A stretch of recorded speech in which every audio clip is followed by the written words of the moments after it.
नमस्कार। जय Jinendra. वीरमतीबेन Fakirchand Shah charitable trust एवं श्री भद्रेश भाई शाह आयोजित और सूरत जैन युवक मंडल के उपक्रम से हम आज मिल रहे हैं। पर्यूषण व्याख्यान माला ये हमारी तीसरी मौसम है और आज उसका 5वां दिन है। आज 19 अगस्त 2022 और हमारे दो प्रबुद्ध वक्तागण हमारे साथ जुड़े हैं।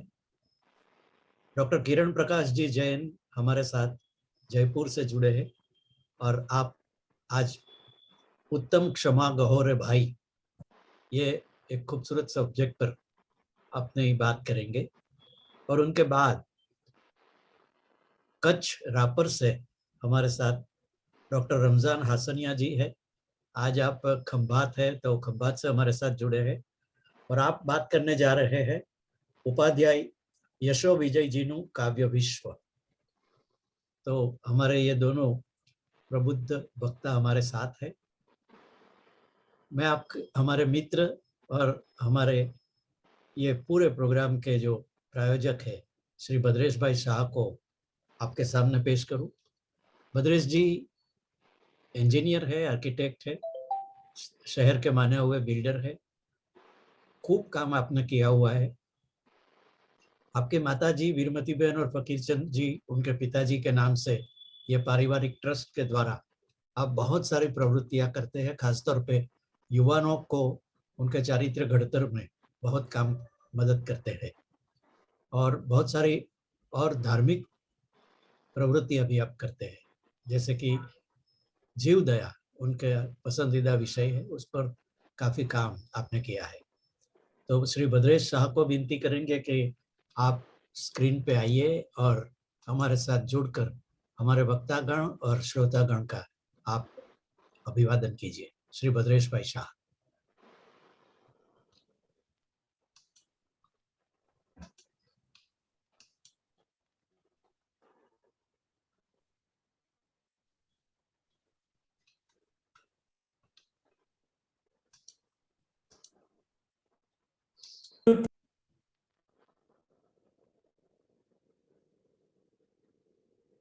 आपका माइक्रोफोन ऑन कीजिए प्लीज, फिर से एक बार कीजिए।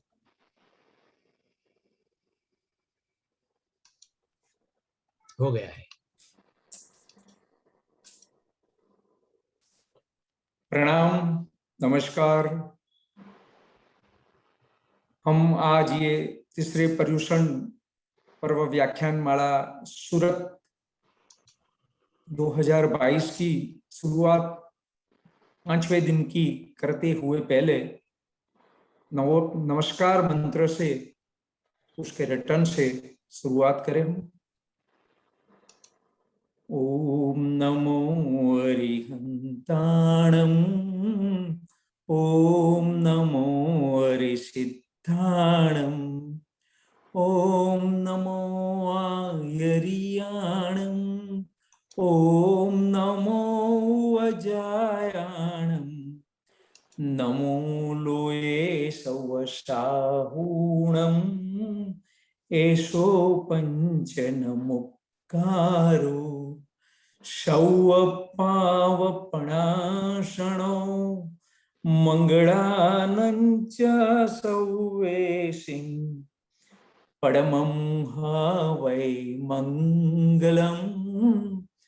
ओम नमो अरिहंताणं।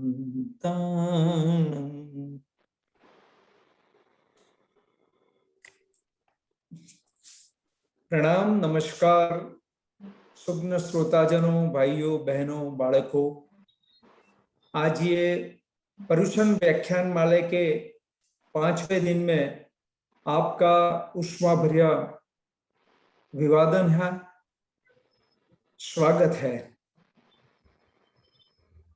ये आप जानते हो कि ये तीसरा पर्यूषण व्याख्यान माला का ऑनलाइन का वर्ष है और ये आज का 5वें दिन में पहले 9वां वक्ता जी पंडित श्री डॉक्टर किरण प्रकाश जी जैन फ्रॉम जयपुर से हमारे साथ जुड़ेंगे। वो दिगंबर जैन समाज के से आए हैं और उनका सब्जेक्ट है क्षमा गयो भयो रे भाई क्षमा। हमने किरण प्रकाश जी को लास्ट ईयर भी सुने थे और हमको लगा कि किरण प्रकाश जी वाकई ही हमारे साथ ये दूसरी साल भी जुड़ने चाहिए, और हमने विनती की, उनसे प्रार्थना की और वो कबूल मंजूर हुए। हम खास उसके आभारी हैं उनके। हमारे साथ दूसरे जो खास कच्छ रापर से आज हमारे साथ जुड़ेंगे वो डॉक्टर रमजान हसनिया, की जो हमें पंडित उपाध्याय यशो विजय जी का काव्य विश्व, उस पे हमें व्याख्यान देंगे, प्रवचन देंगे। वो बहुत ही हड़वी मार्मिक लाइट शैली में वो हमारे से बात करते हैं, और ऐसा लगता है कि हमारे से ज्यादा वो जैन है। वैसे हमारे यहाँ पे ऐसी कोई पाबंदियां नहीं है, ये हम तो कहते हैं कि ये आध्यात्मिक बात का in Facebook, if you see, I have written that get ready, tighten your seat belt to fly high in the sky of spirituality.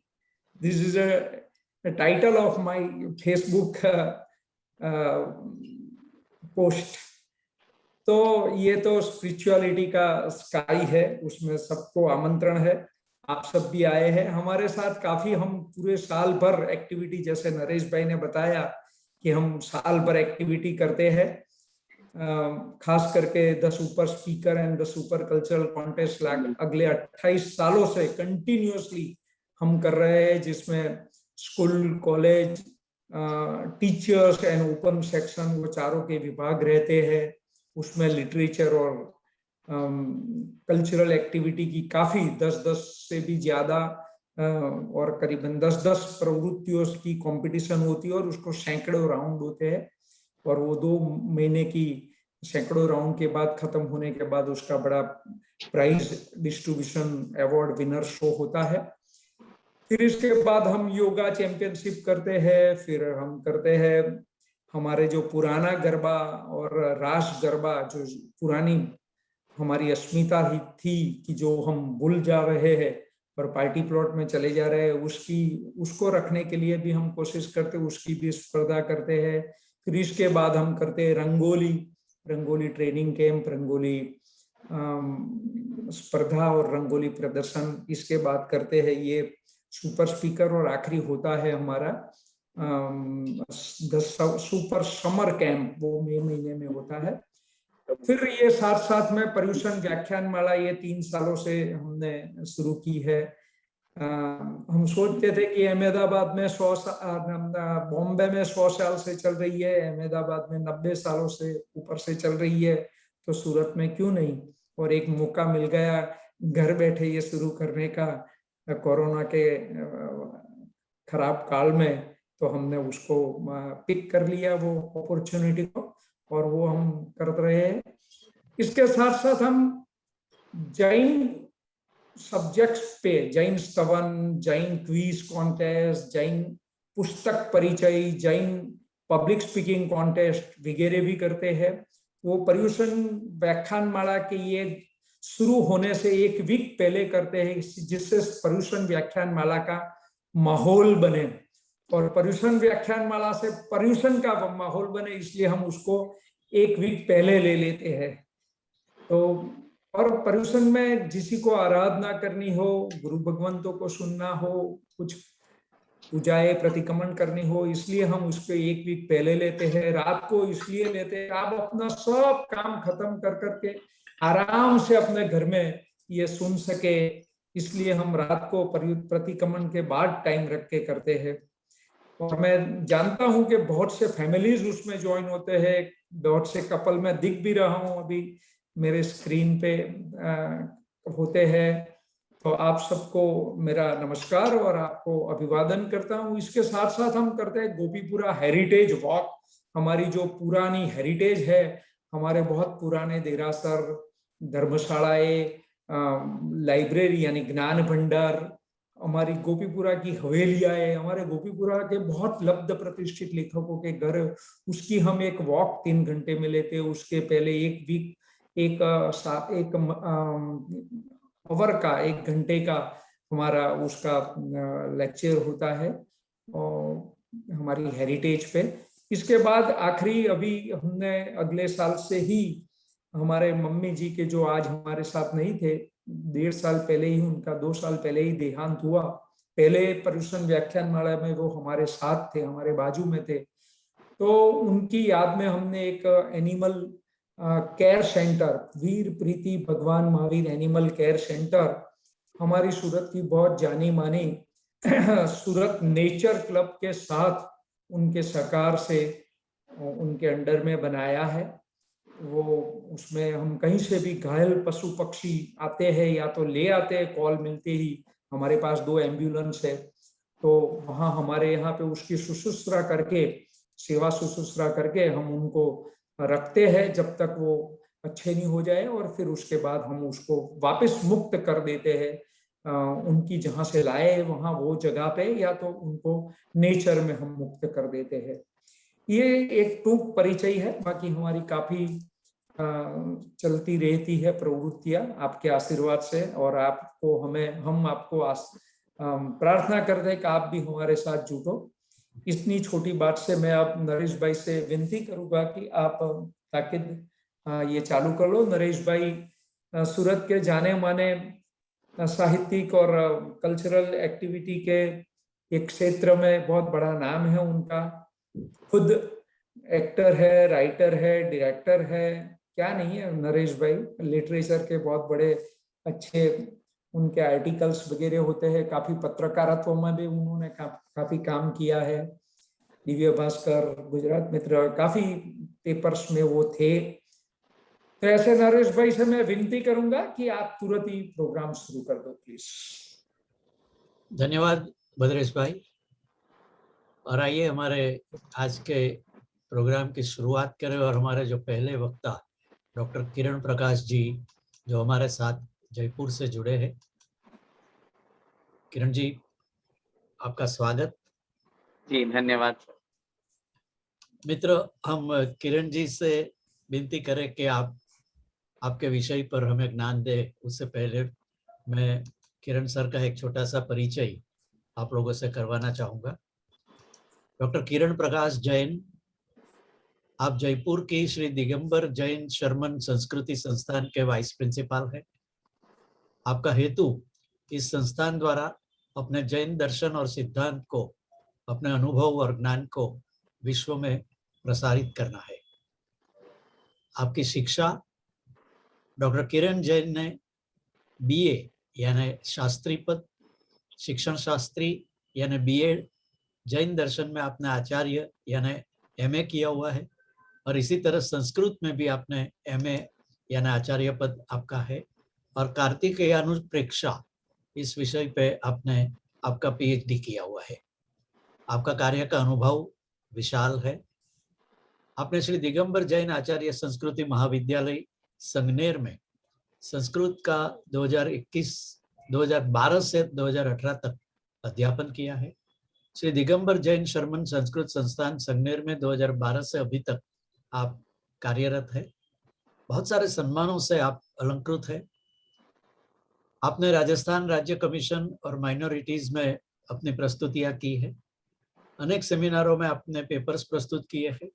प्राकृत विद्या, अनेकांत और संस्कृत भारती में आपके लेख प्रकट होते रहते हैं। 2021 में आपकी सार्थक जिन पूजा यह पुस्तक का प्रकाशन हुआ है। उत्तर प्रदेश के राज्यपाल श्री राम नाईक द्वारा आपको गोल्ड मेडल दिया गया है, और सुधा सागर जी महाराज द्वारा आशीर्वाद के साथ आपको श्रवण संस्कृति स्नातक पुरस्कार 2016 में दिया गया था। जिन वाणी, यह टेलीविजन चैनल पर आपके भक्तांबर स्तोत्र पर 48 प्रोग्रामों की एक श्रृंखला स्वाध्याय आपने प्रस्तुत की है। इसी तरह से पारस चैनल पर ज्ञानशाला कार्यक्रम की श्रृंखला में भी आप प्रस्तुति करते हैं। यूट्यूब पर आपकी किरण प्रकाश जैन क्लासेस नामक चैनल चलती है। आप हिंदी, संस्कृत, अंग्रेजी और प्राकृत भाषाओं से परिचित है और आपको संगीत के प्रति प्रेम है, और सबसे बड़ी बात कि आप एक बेहतरीन अद्भुत वक्ता है। ऐसे डॉक्टर किरण प्रकाश जैन साहब को हम प्रणाम करते हैं, उनका स्वागत करते हैं और विनती करते हैं कि सर जी, आपका आज का व्याख्यान आप शुरू करें। नमस्कार। बहुत बहुत धन्यवाद। और सबसे पहले तो मैं अभी जो हमारे संचालक महोदय नरेश भाई जो तारीफ कर रहे थे, मैं उस योग्य नहीं हूँ। जितनी बातें आपने ये सब कही हैं, ये सब हमारे गुरुदेव का आशीर्वाद है, माँ जिनवाणी का आशीर्वाद है, आप सब महानुभावों का आशीर्वाद और शुभकामनाएं हैं, जिसके सुपरिणाम से मैं आप लोगों के बीच में कुछ कहने योग्य हूँ। और सूरत जैन नवयुग मंडल और अभी भद्रेश भाई के द्वारा जो ये इतनी सारी बातें कही गई, मैं उनको रिपीट करके पिष्ट पेषण नहीं करूँगा, लेकिन मैं बहुत इम्प्रेस हूँ भद्रेश भाई से, क्योंकि उन्होंने जीव दया के लिए जो अभी एनिमल केयर वाला जो अपनी बात रखी अपनी माँ की स्मृति में, निश्चित रूप से जो हमारा धर्म है, अहिंसा परमो धर्म है की जो हम बात करते हैं, मैं उन लोगों से बड़ा आकर्षित होता हूँ जो उस उक्ति को, उस सुक्ति को न मात्र दीवारों पर टांगते हैं, अभी तो अपनी जीवन में भी उसे चरितार्थ करते हैं। तो निश्चित रूप से आप लोग और जो पूरी संस्था मिलकर के काम कर रही है, मैं बहुत, मुझे खुशी होती है इस बात की। और अभी जो बात कर रहे थे भद्रेश भाई की, कोरोना काल जो दुखद समय था, मैं मानता हूँ कि हर सिक्के के दो पहलू हुआ करते हैं, सकारात्मक भी होता है और नकारात्मक भी होता है। सकारात्मक शैली को अगर अपन अपनाएं और देखें, तो आज जो हम बैठे हैं या जो व्याख्यान चल रहा है, कहीं ना कहीं ये कोरोना की देन है। पहले ऑनलाइन के बारे में हम लोग इतना जानते भी नहीं थे और ना इस तरफ हमारी दृष्टि थी, परंतु आज इस टेक्नोलॉजी ने हम लोगों को जो इतने दूर हैं और ऐसे ऐसे महानुभाव जिनको हम परिचित नहीं है, नाम से सिर्फ जानते हैं, कभी हम भद्रेश भाई से नहीं मिले, नरेश भाई से नहीं मिले, सूरत बहुत कम हमारा आना हुआ, लेकिन फिर भी इस टेक्नोलॉजी के माध्यम से हम सब बैठ करके दो बातें कर पा रहे हैं, धर्म की चर्चा कर रहे हैं। और उसी क्रम में जो ये पर्युषण व्याख्यान माला रखी है, ये हम लोगों को घर घर बैठे धर्म और धर्म श्रवण के लिए निमित्त बन रही है। ऐतदर्थ मैं सभी को, सभी आयोजकों को पूर्व में ही धन्यवाद देकर के अपनी बात को यहाँ पर प्रभु स्मरण से प्रारंभ करता हूँ। ओम नमः सिद्धेभ्यः। ओम नमः सिद्धेभ्यः। ओम नमः सिद्धेभ्यः।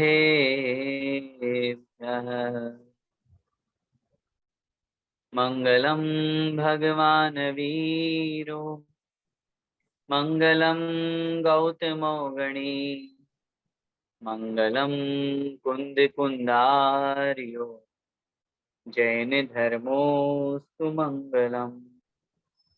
सर्वमंगल मांगल्यम सर्वकल्याणकारकम,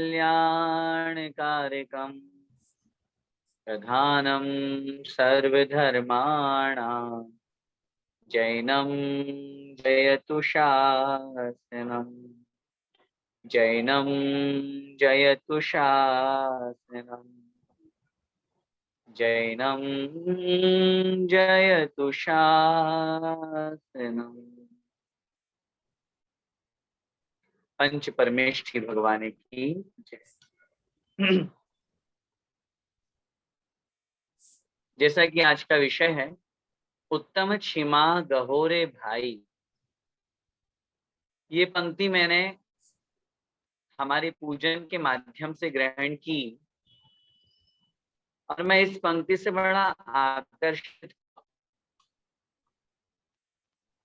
क्योंकि यहाँ लेखक ने हम सबको एक बहुत अच्छी सीख दी है, शिक्षा दी है। अरे भाई, अरे मेरे मित्र, उत्तम क्षमा गहो। उत्तम क्षमा को गहो माने ग्रहण करो, धारण करो। जिस व्याख्यान माला के निमित्त से हम यहाँ पर उपस्थित हैं वो है पर्युषण व्याख्यान माला। मैं अपने विषय पर आऊं उससे पूर्व मैं इस शब्द की व्याख्या आप लोगों के बीच में रखना चाहता हूं कि पर्युषण का मतलब क्या होता है। हम लोग सब मनाते तो हैं, अभी आगामी 22-23 तारीख से श्वेतांबर आमनाय के पर्युषण पर्व मनाए जाएंगे जो 31 अगस्त तक चलेंगे, और वहीं दिगंबर आमनाय के अनुसार 31 अगस्त से 9 सितंबर तक चले।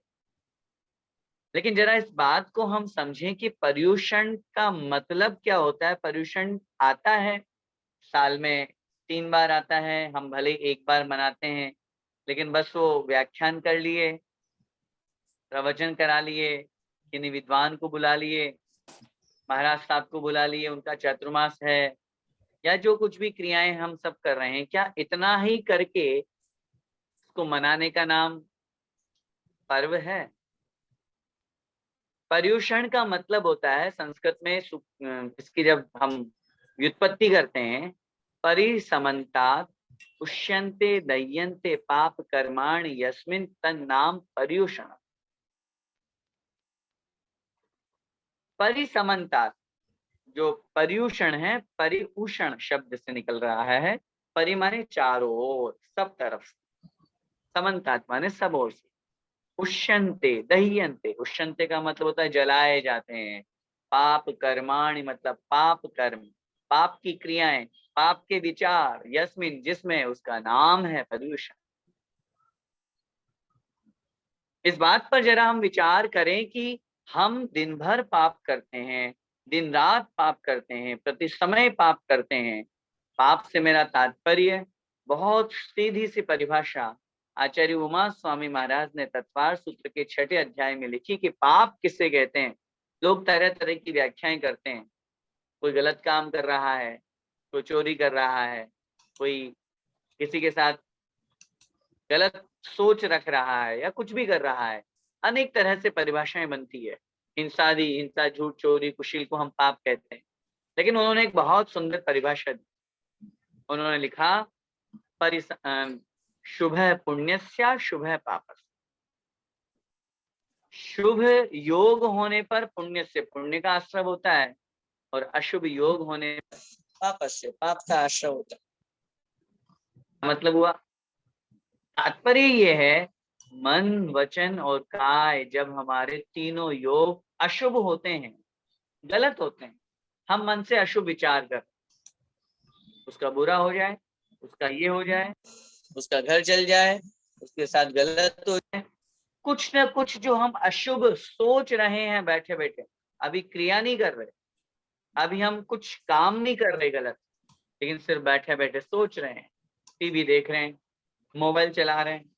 आज का जमाना, वही बात, मोबाइल अभिशाप भी और मोबाइल वरदान भी है। लेकिन जरा इस बात पर विचार करें कि दुनिया में कितने लोग ऐसे हैं जो लोग उसका सदुपयोग करते हैं।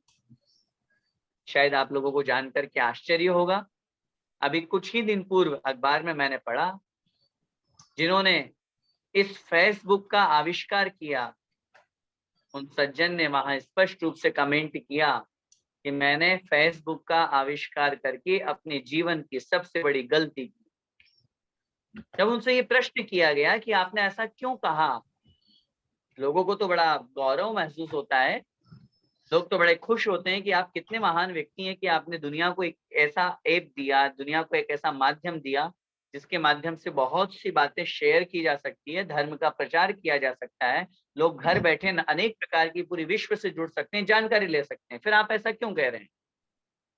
उन्होंने कहा, मैंने सोचा था कि आप जो कह रहे हैं ऐसा हो, परंतु मैं अपने आप को इसलिए कोस रहा हूँ, अपने आप को इसलिए अपने आप में मैं ये फील कर रहा हूँ क्योंकि लोगों ने इसका दुरुपयोग नहीं, इसका सदुपयोग नहीं, इसका दुरुपयोग किया। आज सुबह से लेकर के शाम तक आदमी इंस्टा चला रहा है, फेसबुक चला रहा है, व्हाट्सएप चला रहा है, ट्विटर चला रहा है, कितनी बातें उसमें ज्ञान की एक दूसरे को शेयर कर रहा है। मैं तो एक ही बात कहता हूँ, जो लोग सुबह उठ करके फॉरवर्डिंग मैसेज करते हैं, मैं बहुत फ्रैंक हूँ, मैं बहुत क्लियर कहता हूँ, कोई दिक्कत नहीं, कीजिए, करना भी चाहिए, लेकिन उसमें से पूरे दिन भर में या इतने वर्षों में या इतने दिनों में जितनी बातें आपने ज्ञान की दूसरों को बांटी है, दूसरों को भेजा है, सिर्फ एक बात पर भी आपने अमल कर लिया, उस एक बात को भी हम अपने जीवन में उतार लिया, तो वो शेयर करना सार्थक हो जाएगा। हम दूसरों को तो खूब ज्ञान बांटते रहते हैं, अपने जीवन को टटोल करके नहीं देखते। तो जो मैं बात कर रहा था कि बैठे बैठे फालतू के जो विचार मन में आते हैं, गलत विचार मन में आते हैं, गलत सोच जो होती है, वो अशुभ मनोयोग है और पाप का आश्रय होता है।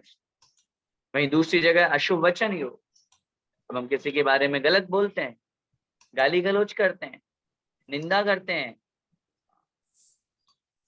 हमारे आचार्य भगवंत, हमारे संत कहते हैं, ये दुनिया के जितने भी रस हैं, चाहे वो आपका आम रस हो, चाहे पाइनएप्पल का जूस हो, रस माने जूस, इन सब में आदमी को उतना आनंद नहीं आता जितना आनंद सामने वाले की निंदा करने में आता है। निंदा का जो रस आता है ना, सामने वाले का अपमान करने का, सामने वाले की निंदा करने का जो रस आता है, वो रस दुनिया में कहीं किसी में आनंद नहीं आता। देखते हैं दुनिया में कितने लोग व्यर्थ में बैठ करके उसने ऐसा किया, उसने ऐसा किया, मैंने उसको उस दिन देखा, वो फालतू की ऐसी बात कर रहा था। अरे क्या लेना देना हमें दुनिया से। पहले हम अपने आप के बारे में तो विचार करें, अपने आप के बारे में तो सोचें। जिस विषय पर आज हमारा व्याख्यान आप लोगों ने रखा है, उसका नाम है उत्तम क्षमा गहोरे भाई। पर्युषण पर्व के अंतर्गत सबसे पहला धर्म हम मनाते हैं उत्तम क्षमा धर्म। खूब बड़ी बड़ी बातें करते हैं, खूब बड़े बड़े व्याख्यान करते हैं, खूब बड़ी बड़ी किताबें पढ़ते हैं, स्वाध्याय करते हैं, सब कुछ करते हैं, लेकिन हम ज्यों के त्यों बने रहते, हम ज्यों के त्यों बने रहते। आज भी हम वैसे ही है जैसे कल थे। फिर इसका मतलब क्या हुआ सुनने और सुनाने का? अपने जीवन में एक लक्ष्य बनाएं, प्रतिदिन कोई न कोई एक गलती को खत्म करके एक अच्छाई को जीवन में अपना के उस कदम को आगे बढ़ा। जहां पर पाप कर्मों की बात की जाती है, तो क्रिया से पाप करना तो बहुत आगे की बात है। हमारा धर्म, जैन धर्म तो क्या कहता है, अगर भावों से भी हिंसा हो रही है तो भी वो हिंसा है। पुरुषार्थ सिद्धि उपाय ग्रंथ का नाम अगर आप लोगों ने सुना हो और कभी समय हो तो जरूर उसका अध्ययन कीजिएगा। आचार्य अमृतचंद स्वामी महाराज उसमें हिंसा अहिंसा का इतना सुंदर वर्णन करते हैं, और वो कहते हैं कि बैठा यहाँ पर है व्यक्ति, और अगर यहाँ से बैठा बैठा वो ये विचार करता है कि उसका मृत्यु हो जाए, उसका बुरा हो जाए, तो उसने मार दिया उनको। और भाव हिंसा सबसे बड़ी हिंसा है, उसने अपने आत्म परिणामों की हिंसा कर, आत्मा के शुद्ध स्वभाव का नाश कर दिया। आत्मा का स्वभाव है ज्ञान दर्शन, आत्मा का स्वभाव है क्षमा धर्म, आत्मा का स्वभाव है क्रोधादि से विमुक्त होना। क्योंकि क्रोध, मान, माया, लोभ, हिंसा, झूठ, चोरी, जितने भी ये सब चीजें हैं, विषय कषाय, ये सब विभाव है। जैसे पानी का स्वभाव शीतल होता है हम उसे कितना भी गर्म कर लें, लेकिन वापस अपने टेम्परेचर में आ जाता है, अपने स्वभाव में आ जाता है। ऐसे ही हमारी आत्मा का स्वभाव है शीतल, हमारी आत्मा का स्वभाव है क्षमा। हम क्यों किसी की एक छोटी सी बात को लेकर के झगड़ा कर लेते हैं, लड़ाई करते रहते हैं, उससे बुरा कर मान लेते हैं? कभी इस बात पर विचार किया, सामने वाले ने अगर हमें कुछ कहा, देखिए मैं एक बात आपसे कहना चाहता हूं, सामने वाले ने हमें कुछ कहा और उसकी बात पर हमें गुस्सा आ गया, जरा इस बात पर विचार कीजिए कि उसने जो कहा वो हकीकत है क्या? दो बातें होंगी, दो ऑप्शन, या तो उसने जो कहा वो हम हैं। अब अगर हम हैं तो फिर इसमें गुस्सा करने की क्या बात है, हम हैं तो हैं। या फिर सेकंड ऑप्शन क्या होगा, जो उसने कहा वो हम नहीं है। अब जब नहीं है तो उसमें भी गुस्सा करने की क्या बात है? क्या उसके कहने पर हम वैसा बन जाएंगे? मेरी बात समझ में आ रही है? यस, हाँ जी। एग्जाम्पल, किसी ने हमको कहा, उदाहरण, ए मोटे इधर आ। अब अगर बाई चांस वो शरीर से स्थूल है तो है, बहुत क्लियर से अपनी अपन लैंग्वेज में बोल रहे हैं, भाई क्या तुम्हारे पिताजी का खा रहा हूँ?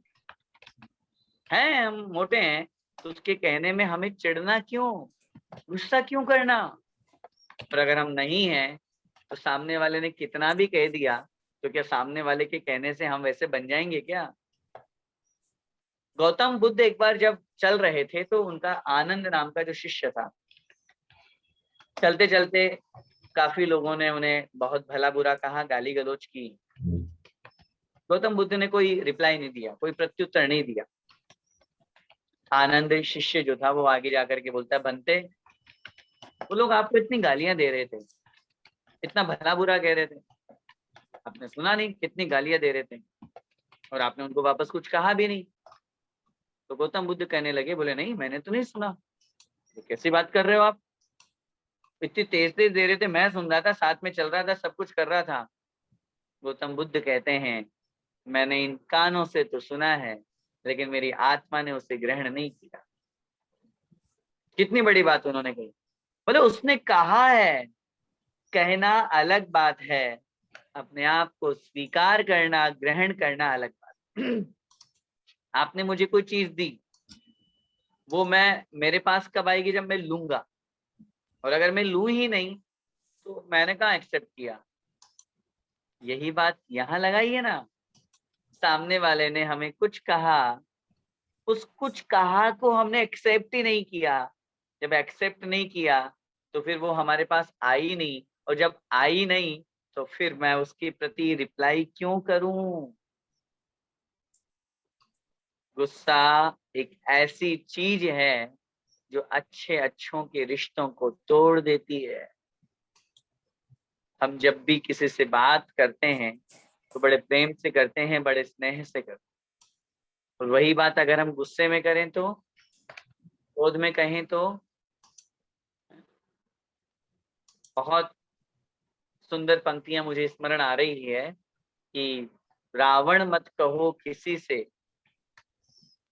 रावण मत कहो किसी से, झगड़ा तुमसे कर लेगा, और राम कहोगे उसको, बाहों में वो भर लेगा।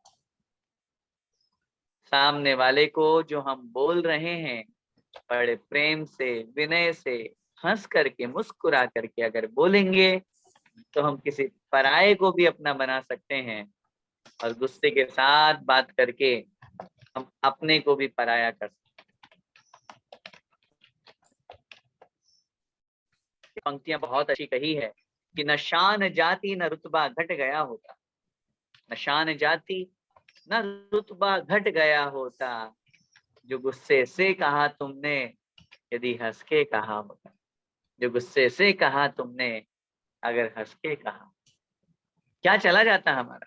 और बताइए क्या जाता है, बोलना ही तो है। अब अगर हम हंस के बोलेंगे, अच्छा बोलेंगे, मीठा बोलेंगे, बड़ा अच्छा लगेगा, क्योंकि नीतिकार कहते हैं प्राकृत भाषा में, कोहो पीम नाशय। प्राकृत भाषा है, कोहो पीम नाशय। क्रोध जो है वो प्रीति को नष्ट कर देता है। प्रीति माने प्रेम, स्नेह, वात्सल्य। और दुनिया में हम देखते हैं प्रैक्टिकल, कितने लोग ऐसे हुआ करते हैं तो क्रोध के कारण से, झगड़ा हो जाने के कारण से, आपस में सबसे पहली जो हमारी कमी है, हम बोलचाल बंद कर देते हैं। हमारे समाज में एक बहुत महान संत हुए, क्रांतिकारी संत हुए, तरुण सागर। आप लोगों ने अक्सर उनको सुना होगा, और वो हमेशा एक ही बात कहते थे, बोले झगड़ा करो करो लेकिन तगड़ा मत करो। क्योंकि सामान्य रूप से कहते हैं ना कि अगर घर में दो बर्तन बजेंगे नहीं तो फिर वो बर्तन कैसे, आपस में संबंध में थोड़ी बहुत उठापटक तो होती रहती है, लेकिन इतना नहीं, ऐसा नहीं। मुझे इस प्रसंग पे एक बात याद आ गई। हमारे घर में जो चित्र आप लोग देख रहे हैं, ये है हमारे गुरुदेव संत शिरोमणि आचार्य भगवान श्री विद्यासागर जी महाराज। आप लोगों ने, बहुत लोगों ने सुना भी होगा, दर्शन भी किए होंगे। जी बड़ी विनोद प्रियता के साथ में वो अपनी बात रखते हैं हमेशा। एक बार किसी ने उनसे प्रश्न किया, महाराज आप कहते हो कि क्रोध नहीं करना चाहिए, आप कहते हो गुस्सा नहीं करना चाहिए, आप कहते हो कि घर में रहो, अब 2 बर्तन होते हैं तो बजते ही हैं घर में। एक अपन व्यवहार में कहते हैं ना, अब घर में 2 बर्तन है तो बजेंगे ही बजेंगे। आचार्य श्री बड़े मुस्कुराते हुए तुरंत उत्तर देते हैं, अरे तो बर्तन प्लास्टिक के ले आओ। अब इतनी सी बात में कितना बड़ा रहस्य छिपा हुआ है।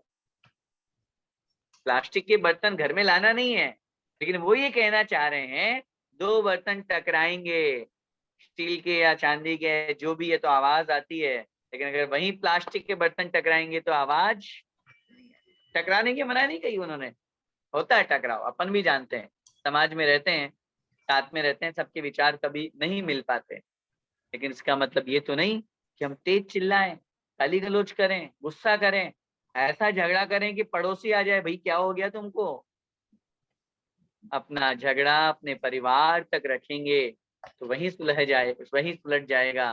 और अगर वो समाज में चला गया तो लोग सिर्फ हंसी के अलावा कुछ भी नहीं करें। 4 बातों पर मैं आज अपनी बात रखना चाहता हूँ। क्रोध, कलह, क्रूरता, कटुता। सबसे पहला क्रोध। जब हम क्रोध की बात करते हैं, जब हम गुस्से की बात करते हैं, तो कहीं ना कहीं उसमें हमें बोध होता है, क्रोध में बोध होता है, मैं किस पे गुस्सा कर रहा हूँ, किस वजह से गुस्सा कर रहा हूँ। जब भी कभी गुस्सा आए, 4 बातों पे विचार कीजिए। मैं कौन हूँ, मैं किस पर गुस्सा कर रहा हूँ, मैं किस वजह से गुस्सा कर रहा हूँ, और मैं किस जगह पर गुस्सा कर रहा हूँ। क्योंकि जब हम क्षमा गुण की बात करते हैं तो कहीं ना कहीं उसका जो विपरीत दोष है, अवगुण है, क्रोध, उसकी बात की जाती है। मैं कौन हूं, ये भी प्रश्न का उत्तर हम खोजने की कोशिश करेंगे तो मेरे रिप्लाई मिलेगा, मैं तो आत्मा हूं। जो दिख रहा है वो मैं नहीं हूं, जो देख रहा है वो मैं हूं।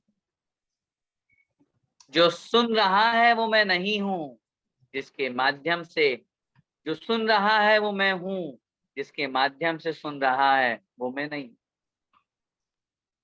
आत्मा का जब हम उद्घाटन करते हैं, आत्मा की परिभाषा बनाते हैं, तो स्पष्ट रूप से कहा गया, आत्मा जो है, ये जो है वो आत्मा नहीं, और जो आत्मा है वो ये नहीं।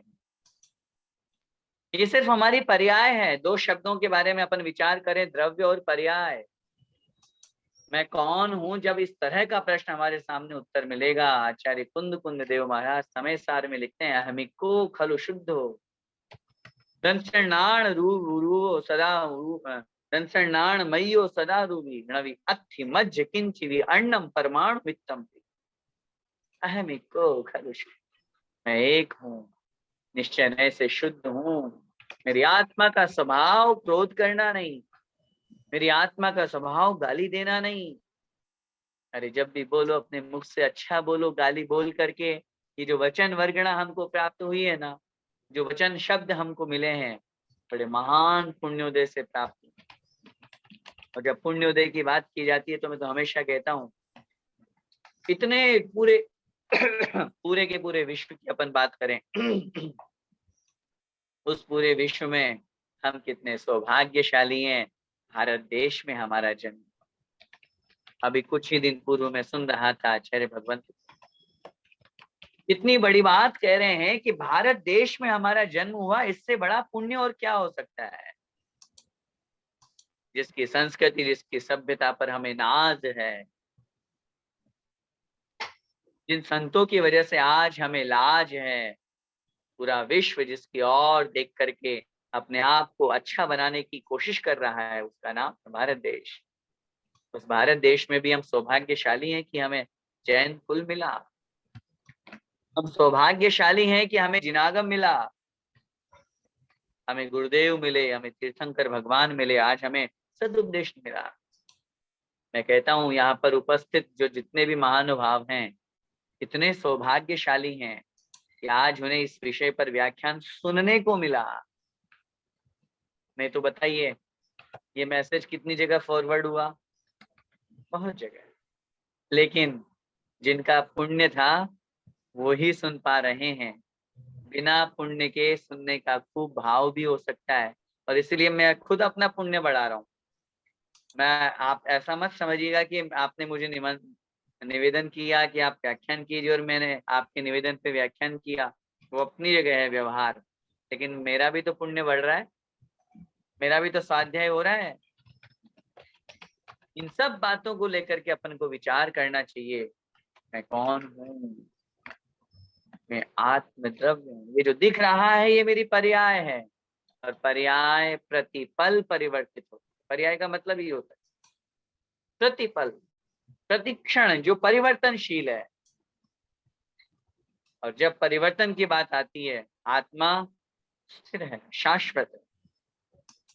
उसके स्वभाव पर विचार कर, मैं किस पर क्रोध कर रहा हूँ। कभी कभी गुस्सा करते करते करते करते ऐसी स्थिति बन जाती है, हम ये नहीं देखते ये हमारे पिताजी हैं, ये हमारी माँ है, ये हमारी पत्नी है, ये हमारे पति हैं, ये हमारे बच्चे हैं, ये हमारे से बड़े हैं, ये हमारे गुरुजन हैं, ये हमारे सम्माननीय हैं। अरे लोगों की तो मैं क्या कहूँ, लोग तो कभी कभी अपने भगवान को भी नहीं छोड़ते और भगवान पे भी गुस्सा कर देते हैं। वाह, तूने क्या किया भगवान, मैंने तुझसे ये मांगा था। इतने लोग ऐसे मैंने दुनिया में देखे जो भगवान के प्रति भी अपना क्रोध प्रकट कर देते हैं।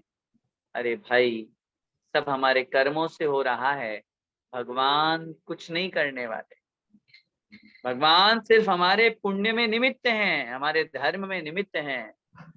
पाप कर्म जो हुआ है वो आपका स्वयं का है, कर्म हमारे स्वयं का है। उस स्थिति परिस्थिति को पहचान कर मैं किस पर क्रोध कर रहा हूं, इस बात पर विचार। तीसरा महत्वपूर्ण विषय है, मैं किस वजह से क्रोध कर रहा हूं। वजह ढूंढिए, उस क्रोध की तह तक जाने की कोशिश कीजिए। जब हम जाएंगे तो हमें हंसी आएगी, हमें पता चलेगा अरे यार ये छोटी सी बात थी, है ना। जब गुस्सा आता है तब उस समय सॉरी, उस समय समझ में नहीं आता, लेकिन जब बाद में सोचते हैं यार किस वजह से गुस्सा कर रहे थे, ओ अरे इतनी सी छोटी सी बात थी, इतनी सी छोटी सी बात थी और हमने पूरा बवंडर कर दिया।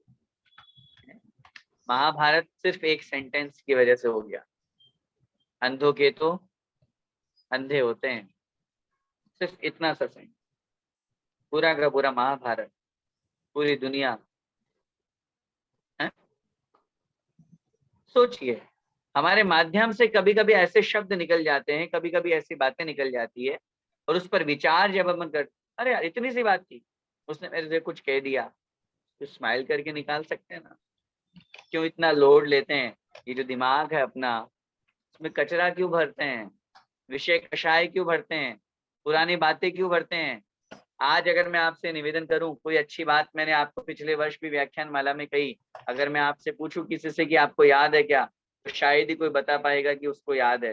लेकिन अगर मैं कहूं कि बाई चांस अगर किसी ने उस व्याख्यान माला में कोई गलती कर दी, उसका नाम नहीं बोला या कुछ भी हो गया, सम्मान को ठेस पहुंचे या कुछ भी हो गया XYZ, तो शायद मैं समझता हूँ कि वो उस बात को याद करके रखा था। हमने अपने माइंड का स्टोरेज किससे भरा हुआ है? विकार भावों से, गलतियों से, निंदा से, अपमान से, दुर्गुणों से, इन बेकार की बातों से जिनका कोई स्थान नहीं है, जिनका कोई मतलब नहीं है। अपने माइंड को, अपने हृदय को इतना पवित्र बनाइए, मुनि मन सम उज्ज्वल नी, जैसा शीतल जल बहता रहता है, उसमें कोई गंदगी नहीं है, ऐसे ही अपने हृदय में किसी के प्रति भी कोई दुर्भावना नहीं। क्रोध आ जाए तो कोई बात नहीं, उसकी तह तक जाइए, किस वजह से क्रोध आया, और जो वो वजह है सॉर्ट आउट कीजिए, सॉल्यूशन निकालिए। यार इस वजह से हो गया था, कोई बात नहीं। सबसे पहली बात, अपने आप को इतना नम्र बना लीजिए, कदाचित कभी गुस्सा भी हो जाए, कभी कोई गलती भी हो जाए, तो भी उसमें क्या करें, अपने आप को बहुत अच्छा रखते हुए ये भाव रखें, सॉरी का भाव, क्षमा का भाव।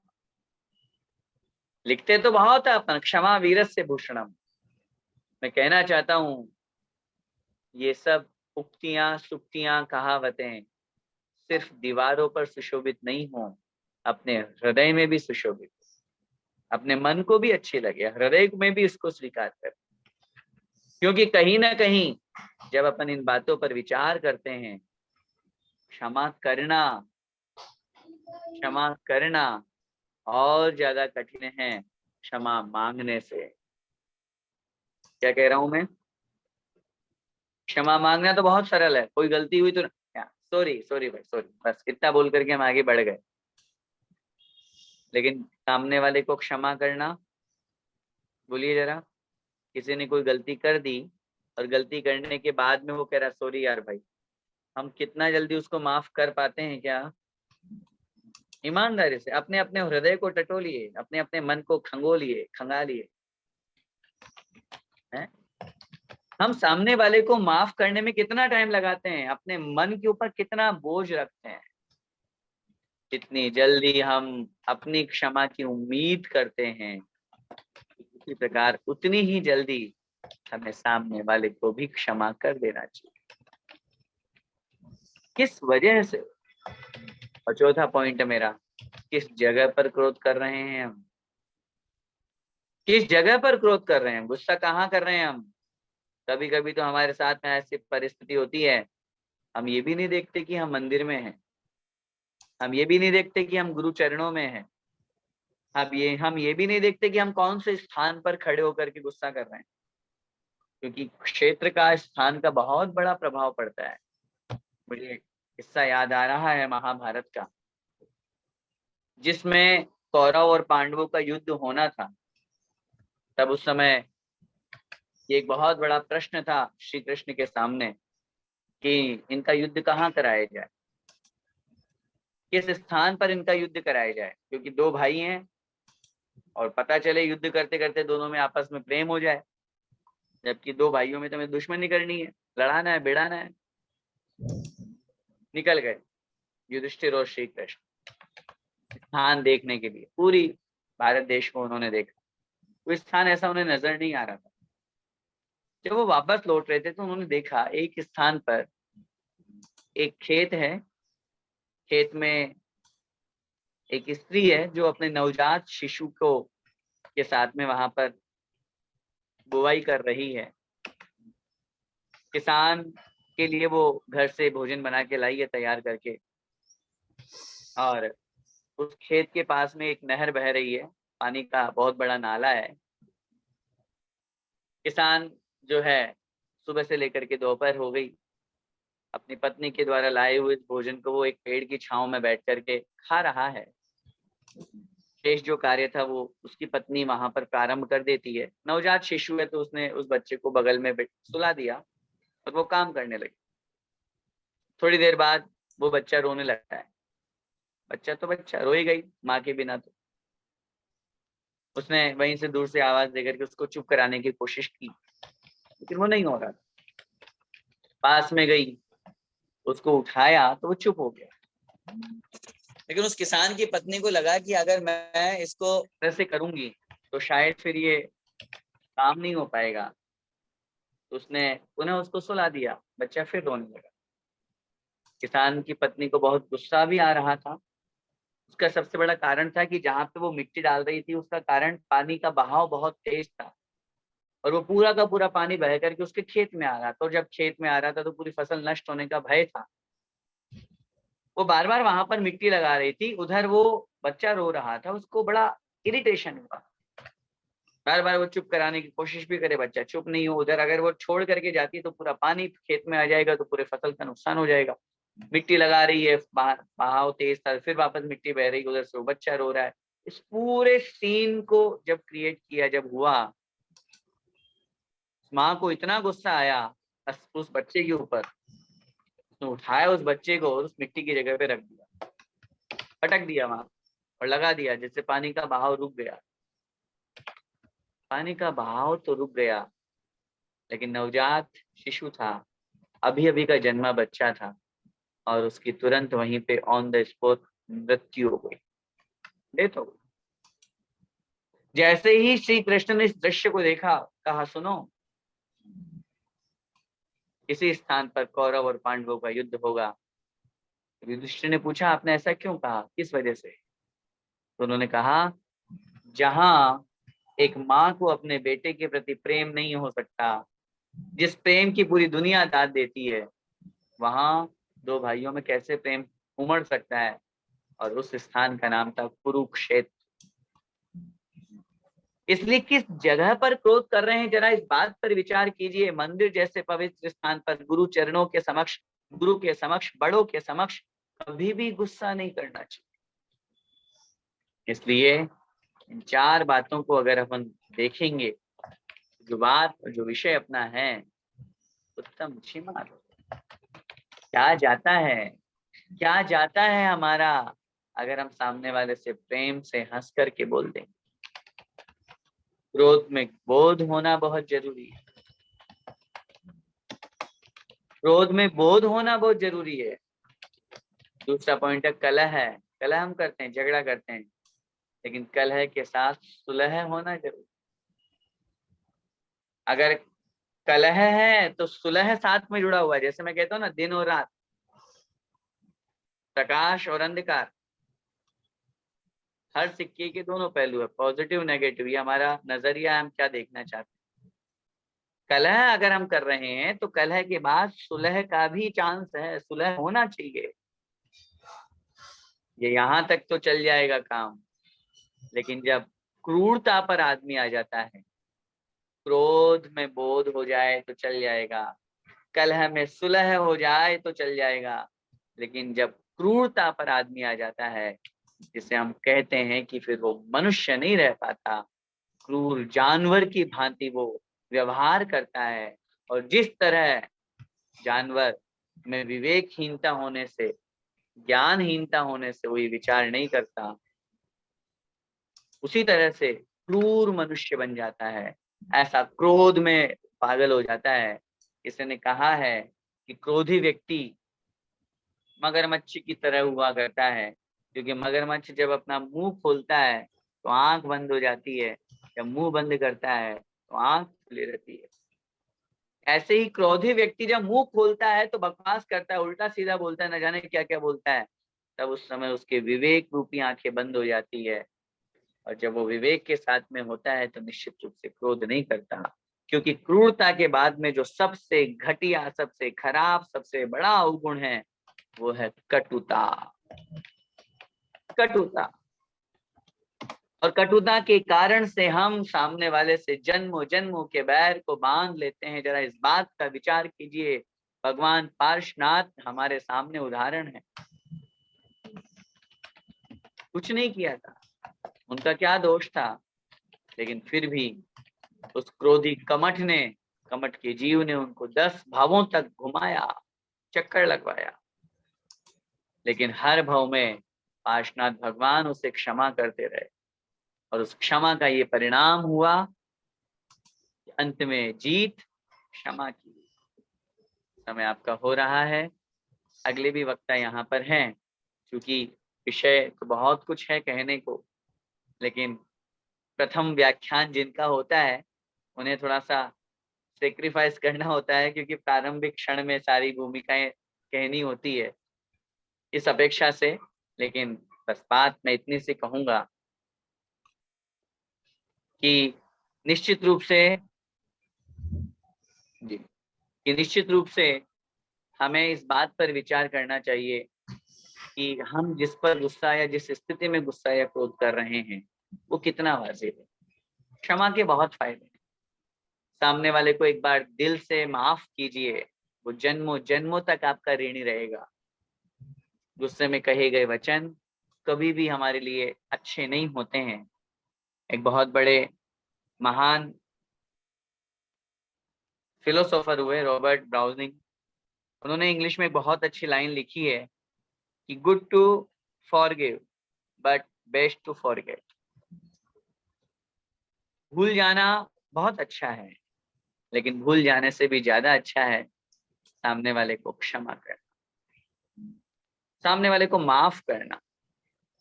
दिल में इतनी जगह हमारी होनी चाहिए, सामने वाले ने अगर कुछ कह दिया है, कुछ बात ऐसी कह दी है जो हमें चुभ गई है, कोई बात नहीं, कोई बात नहीं, शरीर को ही तो लगी है, मेरी आत्मा तक तो उन शब्दों ने प्रवेश ही नहीं किया। उस बात पर विचार कीजिए कि जिनके निमित्त से, जिस वस्तु के, जिन भावनाओं के निमित्त से हमें गुस्सा आ रहा है, इच्छा की पूर्ति नहीं होती है, मन चाहा नहीं होता है, अपेक्षाएं, हमारी एक्सपेक्टेशंस बहुत होती हैं, तो मैं कहता हूँ इतनी एक्सपेक्टेशंस रखना ही क्यों। हमेशा सामने वाले पे विचार करें। और सबसे एक महत्वपूर्ण सिद्धांत बोल करके मैं अपनी बात को विराम दूंगा, तत्व चिंतन कीजिए। ये कर्म पूरब किए खोटे, सहे क्यों नहीं जियरा, अति क्रोध अग्नि बुझाए प्राणी, सामने जल ले सियरा। बहुत अच्छी बात। जो आज मेरे साथ में हो रहा है, इतिहास उठा करके देखिए, सती सीता के साथ में क्या क्या नहीं हुआ। जीवन चरित्र जब हम पढ़ते हैं, बताओ, अभी अभी नई नई शादी होकर के आई है, घर में कदम भी नहीं रखा कि वनवास जाना है, लेकिन वनवास तो रामचंद्र जी को जाना था, सीता ने साथ में कदम बढ़ाए। सीता एक एक पल पर, एक एक कदम पर, एक एक क्षण रामचंद्र जी के साथ में चल रही है। चाहती तो वो नहीं जाती। आजकल के पंचम काल की और 21वीं सदी की सीताओं को अगर हम कहें तो वो क्या कहेंगे, शादी होते दूसरे दिन आ जाए और 14 साल का वनवास, बोलेंगे आप तो वापस जाइए, मैं तो दूसरी शादी कर लूं। बात पर विचार कीजिए जरा। सीता ने कहा नहीं, मैं चलूंगी स्वामी आपके साथ में, जैसे आप रहेंगे वैसे मैं रहूंगी, जैसे आप खाएंगे वैसे मैं खाऊंगी, जहां आप सोएंगे जमीन पर वहां मैं सो जाऊंगी। कहाँ नाजों से पाली गई राजकुमारी सीता दर दर की ठोकरें खा रही। उसके बावजूद भी जब अपहरण हो गया, कितने कितने दुख सहन किए उस सीता ने अपने जीवन में। फिर वापस जब लौट करके आई, रामचंद्र जी के साथ में आई, सिर्फ एक धोबी के कहने पर रामचंद्र जी ने उसे निकाल दिया। और उस समय जब सेनापति कृतांत वक्र उसको छोड़ने के लिए गया, तो सीता ने एक ही बात, एक ही संदेश अपने पति को, रामचंद्र जी को भिजवाया। एक ही बात बोली। उसके मन में इतनी सारी विषम परिस्थितियां होने के बावजूद भी गुस्सा नहीं हुई वो। उसने एक ही बात कहा कि जैसे दूसरों के कहने पर आपने मुझे छोड़ दिया, ऐसे किसी और के कहने पर धर्म को मत छोड़ देना। कितनी बड़ी बात। आज हम कितने विचलित हो जाते हैं, हम कितना धैर्य खो देते हैं। सामने वाले ने, किसी थर्ड पर्सन ने हमारे बारे में कुछ कहा, हमें नहीं कहा, किसी ने कहा वो तुम्हारे बारे में ऐसा बोल रहा था, अब हमें नहीं पता उसने कहा या नहीं कहा, तुरंत हमारा रिएक्शन, उसकी हिम्मत कैसे हुई मेरे बारे में बोलनी। अरे भाई क्लियर तो कर लो कि उसने कहा है कि नहीं कहा।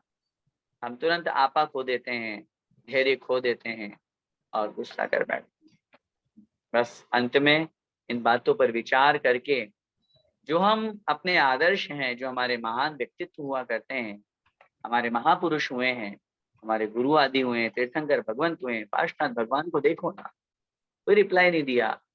क्या शक्ति नहीं थी उनमें? अरे शक्ति तो ऐसी थी कि हजारों कमट भी सामने आ जाते तो भी कुछ नहीं कर सकते थे, लेकिन उन्होंने सबको शांत भाव से सहन किया। मैं आपसे यही गुजारिश और यही उम्मीद करूंगा कि अपने जीवन को बहुत अच्छा बनाएं, अवगुणों से हटें और कुछ न कुछ गुण, कुछ न कुछ नई बात अपने जीवन में लाने का प्रयास करें। घर गृहस्थी में रहते हैं, समाज में रहते हैं, तो कहीं ना कहीं ऊंचा नीचा, कुछ खरी खोटी या कुछ न कुछ बात आपस में हो जाया करती है। तो एक स्माइल के साथ में स्किप करने की कोशिश करें, अच्छा वातावरण बना करके रखें, घर परिवार में एक दूसरे का सहयोग करते रहें, समाज में एक दूसरे का सहयोग करते रहेंगे तो डेफिनेटली क्षमा धर्म भी हमारे जीवन में आएगा, गुणों को हम धारण करेंगे और ये जो बड़ा प्यारा सा मनुष्य जीवन हमें मिला है उसको हम बहुत अच्छा कर पाएंगे। स्माइल, हंसना, मुस्कुराहट, ये एक ऐसी कला है जिसके माध्यम से हम बहुत अच्छा कार्य कर सकते हैं।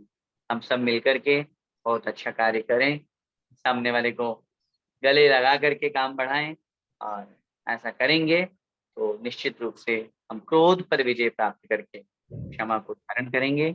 इसी मंगलमय भावना के साथ में सभी को सादर जय जिनेंद्र। मुझे आपने सुना, मैं अनुग्रहित हूँ, आपका आभारी हूँ, और अगर मेरी कोई बात ठीक न लगी हो तो वो मुझे वापस दे दीजिएगा। और अगर कोई बात अच्छी लगी हो तो उसे ग्रहण करके मेरे ऊपर उपकार कीजिएगा, और न अपितु माँ जिनवाणी गुरुदेव जिनके माध्यम से, जिनकी कृपा से, जिनकी अनुकंपा से हम ये बहुत अच्छा व्याख्यान माला चला रहे हैं, उनको मैं प्रणाम निवेदित करता हुआ यही भावना भाता हूँ और यही वीर प्रभु से कामना करता हूँ ऐसी व्याख्यान मालाएं आयोजित होती रहें, और भद्रेश भाई और नरेश भाई और पूरी टीम जो आपकी हैं वो खूब आगे बढ़े और ऐसी व्याख्यान मालाओं के माध्यम से घर बैठे लोगों को कुछ ज्ञान की बातें देने का सौभाग्य प्रदान करते रहें। इसी मंगलमय भावना के साथ पंच परमेष्ठी भगवान की जय। सभी आयोजकों को बहुत बहुत धन्यवाद, सादर प्रणाम, जय जिनेन्द्र।